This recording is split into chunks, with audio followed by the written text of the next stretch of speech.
They gave us two different levers. We're gonna use the one that's gonna sit like this. It's gonna look like a thumb trigger for like on a, say a Shimano. That's gonna be, I think, give the best leverage. I think we're gonna do clamp. So in this case, it's a, they call it a discrete clamp. It's an 11-speed SLXO trigger. I guess it'll work for 11-speed trigger tram shifter as well. So we just wanna make sure we get this in the right position. Let's slide this guy off, that guy, then your grip would go on. So that's gonna sit loose. There's gonna be a small bracket right here. These two guys are gonna line up. You got two holes here to choose from. You could have it further closer to the end of the bar or a little further in. So I got that guy on backwards. So clamp should be facing forward, and then this guy is gonna sit just like that.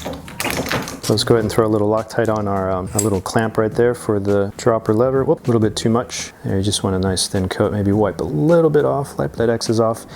Definitely have enough. We have a lot of it that filled in between the threads. Don't overdo it. So we're just gonna see how we're gonna, usually want that sitting something just like that, just on the inside of your brake. So that means this guy's to rotate, and we're gonna choose a hole. I think I'm gonna choose to have this running more to the inside towards the stem. I always have issues with my thumb knuckle hitting buttons. Just no fun, especially when you don't want it to. All right, so we got that somewhat tight. It's got some tension on there, so we're gonna go ahead and put a grip on so we can kind of size everything up.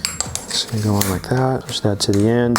Now I'm putting my grip on. I usually like to, instead of having some handlebar showing, we're gonna have a little grip overhang, and it could just be like 2 millimeters or so. So if this bike falls over, we're hitting the nice metal end cap instead of hitting the end of our bar. And especially if it's carbon, we don't want to prematurely chip it. So just a little bit. Or if you have a little rubber end caps, that's a good thing too. And then if you got writing on here, go ahead and orientate your writing or your logo. So we're gonna do about there. Make sure you don't overdo the tightening on this too, especially if you're running carbon. You don't want to dig in there too much.